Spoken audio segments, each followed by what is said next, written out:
La parole est au groupe Voix commune. Monsieur le Président, chers collègues, l'examen par notre Conseil du rapport 2024 et du plan d'action 2024-2026 en faveur de l'égalité entre les femmes et les hommes est pour notre groupe l'occasion tout d'abord de saluer l'engagement de Michèle Picard en tant que vice-présidente ainsi que celui de l'ensemble des services, agentes et agents de notre métropole qui œuvrent au quotidien pour rendre l'ensemble de nos politiques publiques et de nos actions plus égalitaires dans un domaine où il reste malheureusement beaucoup à faire localement comme nationalement. Notre majorité métropolitaine a fait depuis 2020 le choix politique d'agir et d'agir au-delà de ses obligations légales et de ses compétences pour réduire les inégalités entre femmes et hommes. En cette année où seront célébrés à l'ONU les 30 ans de la plateforme d'action de Pékin, il est important pour nous de réaffirmer cet engagement collectif. Cela nous semble d'autant plus significatif au regard de la situation économique et financière des femmes.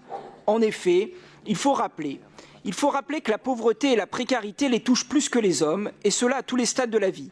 C'est particulièrement le cas pour les mères, chefs de famille monoparentales qui ne sont pas assez reconnues. En France, les femmes représentent par exemple 54% des bénéficiaires du RSA et 56% du minimum vieillesse. Plus d'un quart des femmes travaillent à temps partiel, et pour beaucoup d'entre elles, ce n'est pas un choix. Année après année, les associations nous alertent dans leur rapport sur l'aggravation de la féminisation de la pauvreté. Elles nous disent craindre que celle-ci s'aggrave encore à cause de l'austérité budgétaire qui nous est annoncée. Oui, les politiques d'austérité proposées ou soutenues par les partis de droite et du centre sont sexistes. Elles impactent directement les plus pauvres et les plus précaires d'entre nous, majoritairement des femmes, en s'attaquant aux services publics, au système de solidarité, aux finances de nos collectivités, et donc à leur capacité à agir pour toutes et tous. Cela rend d'autant plus nécessaire plusieurs des actions de notre plan métropolitain relatives à l'insertion professionnelle des femmes, à la prévention et à l'accompagnement des femmes en grande précarité, à la lutte contre la précarité menstruelle.